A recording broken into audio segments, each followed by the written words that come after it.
Pinkerton's Ghosts is a horror anthology podcast by Superversive Radio, with no affiliation with any detective agency, person, real or imagined, or the dark forces of Outre Terre. It is not intended for children.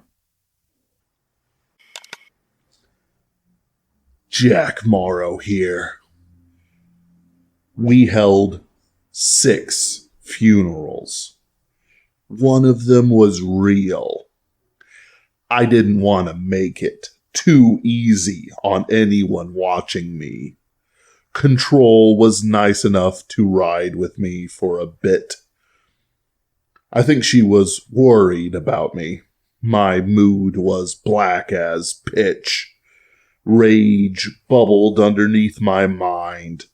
My heart beat loud enough that Control would comment on it.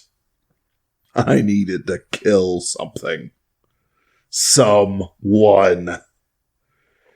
The Paranormal Pinkertons were up to, give or take, 10 trained field agents, including in training.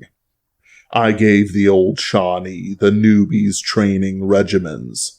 This would take as long as it would need.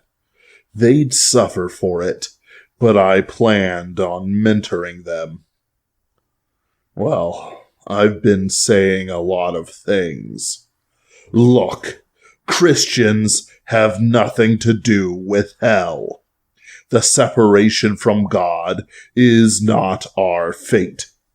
Jesus Christ, death on the cross, to save us from God's wrath about our sin, broke the chains of our fate. The old man I was before Christ is dead. If he's dead, why won't he stay down? Control stood next to me while I loomed over a cheap tombstone. She smoked. No decorum. Of course, my mother wasn't under our feet. Old Tom was driving the boss around. He was suffering in the Missouri humidity. Big man problems. And I don't mean fat. Maybe it was his age. Humidity sucks heat in the cold weather. Who knows? I'll be like him in, 30 years? 35, if I even live that long. No matter how many graves I dig, I can't lay my anger to rest. Control looked at her watch and then turned to the car. Sorry, Jack. I can't spend more time on this. We'll talk. Old Tom drove her off to... who cares where? I stayed for 15 minutes more. Control sent me an all-clear text on the pager line. Hades' last words kept me up at night. A Parthian shot right to the soul. A twist of a knife he had already stuck deep into my heart. This was it. The last funeral. My mother was dead and she had died for me. I couldn't take it. The stress of it. My forehead pulsed. I was seeing colors I couldn't imagine. It was like seeing into the infrared and ultraviolet spectrums. I couldn't breathe normally. My body shook like a leaf. Then one of the trail cameras sent me a picture. 3 men walking through the forest crossed my little camera. Well-armed and very well-armored men. I could see more. Green lenses flashing as they walked through the forest. Maybe 7, 9 dead men. All they had to do was take one wrong step. Joy. The Grand Masons took the bait. Now, I needed a little patience. Control, I hate shadowy cabals, and I hate that one above all. Besides what the Grand Masons, what Jeremiah Pike did to my family, I hate them for what they do to men. They take them down one path, just one. Using logic, camaraderie, and mystical BS, they attack truth. Then they attack the Bible. Then they attack Christ. Of course, if you've made it as far as them attacking the Bible, it's too late for the average man. That's the key. Average men. Average men who think themselves overly intelligent may also apply. The average man in the modern world, starving for brotherhood and unable or unwilling to listen to their pastor, if their pastor even understood the threat. If they had a pastor. Then again, those are the easy marks. The Grand Masons, though, are special. You don't get involved with them without being a very certain kind of Freemason. No, not the 33rd degree Mason with the fancy hats and so on. You ever meet somebody and know that they will do anything for one more scrap of power? Not just a middle manager, the executive that can string middle managers along like ducklings behind their mother. A city employee that will deny a perfectly good application for no other reason than they feel power. A teacher who just wants to be worshipped. Then take the ones who would really sell their soul, and the soul of everyone else they knew, and the ones who really are true believers in evil, and maybe I'm exaggerating. The ones at the top are the real threat. Jeremiah Pike, my father, is not a man to rest on laurels and let his empire rot around him. We can never find the full scope of anything, but like a scalpel, he sent the right infiltrators to the right places. The mountain facility where we found control was one of their main sites, taken from the Security Commission right under their noses. It had been their headquarters for operations across America. Just operations. When the Hecaton Kyrie had torn through them like a hurricane, they had lost their ability to act for a time. You can have all the competent leadership in the world, but you can't fight a war without soldiers.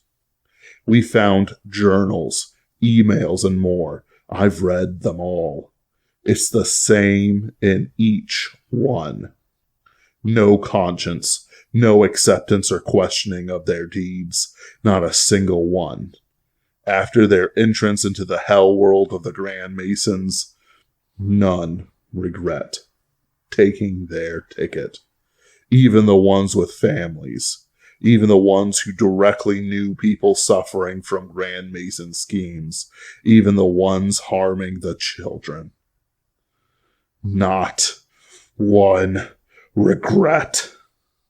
I didn't think you can amputate a conscience root and branch. Jeremiah Pike and his chief cronies had not been present at the mountain. It was a matter of time. They went after Sean and sent a Wendigo after Violet. Sean put paid to the special forces, and Eugene slew the Wendigo. And now they've come for me. They had no idea what they were in for. They came closer. They were good. But I had chosen spots based on thick tree cover. They couldn't just snipe me from some clock tower. No, they had to come in on foot or come in on one of their juggernaut vans. I would have let old Tom put a hesh round through their cab if they did. The old dog looked like he needed to blow off some steam. Instead, I waited. I watched them on a tablet, and one of them stepped on one of my little traps. The string tugged out of the pin, and the grenade went off 5 feet from his thigh. His left leg was gone, one down, and I didn't have to move a finger. Then other explosives went off. See, the problem with being highly trained is that someone psychotic enough can figure out your little pattern and plan out explosive detonations. I only missed 2 lucky ones. There were screams. I got pictures of the other 2 teams of 3 writhing and gasping, those that weren't dead on the spot. Never be fooled by an explosion's size. Shrapnel's the real killer. I could have laughed. The pictures came with every movement. One got up. Something fell out of his stomach and he collapsed again. One held out his hands, making gestures. Magic, I guessed. I could tell he failed. He gave up so quickly. One man had been over one of my caches, and his flesh had been torn from the front. He survived. He couldn't scream. He went into shock and vomited from his neck. I watched the camera pointed at the unlucky killer bleeding out. The other 2 came close to him, but did nothing. I didn't know if they could do anything. He was shredded to the bone. They came closer, carefully this time. I had to give them credit. Any sane person would have run for the hills. As I watched, my forehead kept pulsing. Blood was running into my vision, but if I wiped, no blood remained on my hand. It shook like a vibration going from my heart to my fingertips. I clenched my hand, but the vibration crept up from fist to my elbow. Then it slithered up my shoulder and into my neck. It was only a few inches before it hit my head. My brain pulsed. The 2 remaining Special Forces operatives were creeping through the underbrush, disarming traps as they went. Soon they would be out of my little explosive mosh pit. Then I could act. Maybe they should have just rolled up and shot me on one of my few trips to town. Maybe they should have bribed one of Grigory Horvath's sons or nephews to shoot me in the back. Maybe they should have faked a haunting so I would investigate it and then blew the house. Maybe they've been trying and my security protocols have been working. Maybe they want to make sure that the life leaves my eyes because that's the only way they can know for damn sure I'm dead. Anything less, and I'd crawl out of whatever pit they'd leave me in to die, and I'd come for them worse than before. I have a policy not to kill families of suspected Grand Masons. I don't think whatever would crawl out of that smoking crater would hold that same standard. My head was shaking up, down, side, up, down, up, side, up, down, is side, up, down, side, up, down, left, right, left, up, down, down. I followed them with my time sense more than my eyes. Now, they were out of my little hug box, silent as the graves I stood over. I got on my hands and knees and crawled over the landscape like a hellish bobcat. I moved fast. The moon was right above me and provided enough light. The old Shawnee had taught me how to track in the dead of night. This might as well have been daylight. My brown trench coat matched the mud I crawled through. I wanted to scream, but I needed the silence. I didn't disturb so much as a flower head in my passing. The enemy always thinks it is the thing that goes out into the night to steal lives. I think God made men like me to remind the enemy that men can slay dragons. At some point in every evil man's life, the die is cast, and God gives his fate to his actions. Evil is made to pay. I reached the trees, still on all fours. I passed through the trunks of trees, over hillocks and dips. My head was shaking. I could see jail and old-fire, the colors of ultraviolet and infrared. I could smell the sweat of the two men as they walked around a thick growth of bushes and trees. The kind of growth you could hide a body in. I can't imagine what the man saw or didn't see. I don't know. It was all instinct. I crashed into him, slid my Bowie knife deep into his throat, and ran on, using the trees to cover my escape. A few bullets passed over my head, but more were caught by the trees, including a few rounds that, by rights, should have ended my life. I was in a deep-cut brook before the last Special Forces operative had gotten his bearings. He didn't bother checking his comrade. The gurgling served better than any doctor's diagnosis. I gnashed my teeth. This one would be alert, pushed to the limit. What's more, he was luckier than his unfortunate men, maybe even charmed. I watched from a distance. I could make him out by the glint of his glasses and the metal of his armor. He knew where I was, but he assumed I moved. He knelt and began pulling out a tube. Smart. I ran up the brook, deeper into the forest, but away from my explosive traps. The first mortar round hit the spot I had been hiding. The second and third hit likely places I would have chosen had I been him. I was out of the stream bed and safely in the cleft of a large oak I had prepared earlier. There was a fourth and fifth mortar strike. It threw up plenty of debris.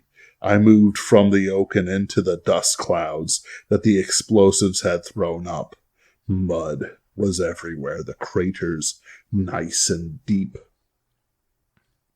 I had gone to Mercy, my arms dealer, with a special order. I needed something that threw up a lot of armor-piercing brass in a very tight pattern. I had my doubts about the stumpy bullpup rifle, but Mercy convinced me. She even convinced me that the NATO rounds aren't nearly as bad as the organization itself. Well, that and she promised me the Marines use this kind of ammo in Afghanistan. I'm sure he was expecting bullets like the reliable .45. I knew what their special forces carried. I had examined the armor Sean's pursuers had carried. No, I needed something with punch. Something blocked the first few bullets. They pinged off him like I was plinking .22 at a steel wall. Then something cracked. Trusting in his protection, he had brought his own rifle to bear. The first strikes that hit his body threw his shoulder back. His aim went wild, and a spray of bullets tore through the branches above my head. His armor didn't hold. The next rounds tore his flesh. When I clicked empty, I had to give the man credit. He still stood. I reloaded, not taking my eyes off him. His arms were splayed out, his rifle swung from a strap. He fell backwards. I kept my eyes on him. I didn't need any final tricks, no grenade hidden in his hands, no little parting gift to take me with him. I needed to see his eyes, and if he could talk. I wanted answers. But work before pleasure. I'm not getting shot in the back for this. I checked the other bodies. One of them survived, dragging themselves away. I followed the tracks until a gunshot rang out. A bullet sheared off some bark near my head. I ducked down. Let me go, Jack. You've won, man. I don't want to die over this. Viet Vo, tough Vietnamese son of a gun, survived. A magenta-colored flare burned in his hands. Then another and another until 5 burned around him. Any time he felt I was moving closer, he fired in my direction. He fired another burst, but I heard something pop. Viet Vo let loose a stream of Vietnamese invective that would have surely curdled my soul if I had heard it. Then a door slammed in the night. Yes, I'll go help me. Bring me to safety, I'll pay the price. He screamed to nobody I could see. Pale hands reached up from the ground and took him down into it. He left no trace except the sound of a door slamming. Better in those hands than mine, or God's righteous judgment. I crawled back to the last man, who panted, but did not move. I pawed him, looking for the little things. His hands were empty. I threw out his grenades, his knives, anything he could use to strike me. Then I peeled off his mask. I reeled as if he had struck me. Something in the face. Something in the eyes. He whispered. I put my face near his to hear his confession. I told Dad we should have left you alone.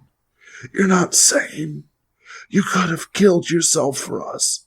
Suicide by werewolf, or puppeteer, or whatever. Easy. He insisted. Blood should kill blood. It's more precious that way, he said.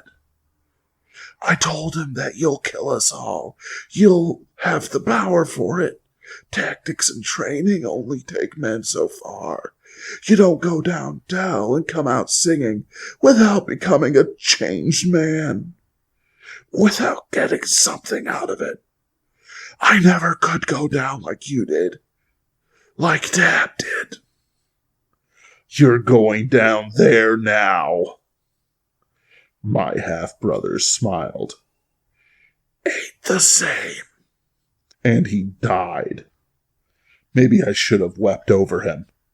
How many knights in Arthurian myth kill their own brother by accident? Did they ever feel they weren't human? Or my ancient ancestors who slew monsters, reaching back to the Anglo-Saxon wars? I won't weep over him. He went smiling to hell. I've seen it. It's not a smiling matter. He must have known better.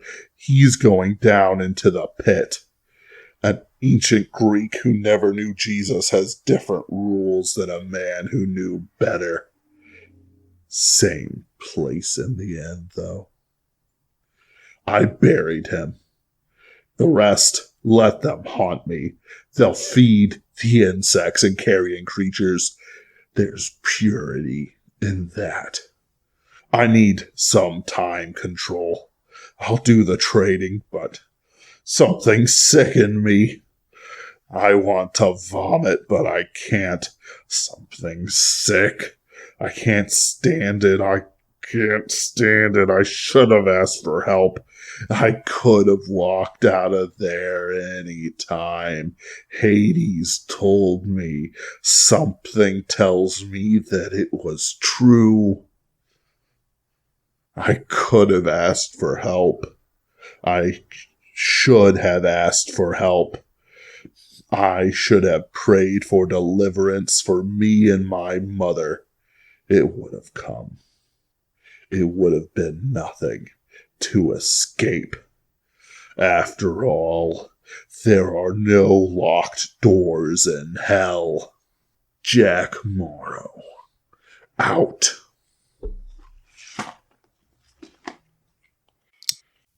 Pinkerton's Ghosts is a podcast distributed by Superversive Radio, licensed under an Attribution Non-Commercial Share-alike International License. This episode was written by Ben Wheeler and is performed by the same. Ben Wheeler edits, directs, produces, and herds cats. Kid Dickerson performs our audio editing. Visit us on Facebook, read articles on superversivesf.com, or listen to us on unauthorized Acast, iTunes, or Spotify. Contact us through Twitter at @PinkertonsGhosts, email us at pinkertonsghosts@gmail.com, or send us noble messenger possums with messages strapped to their backs. Don't worry, they know how to find us. Thank you for listening, and good luck.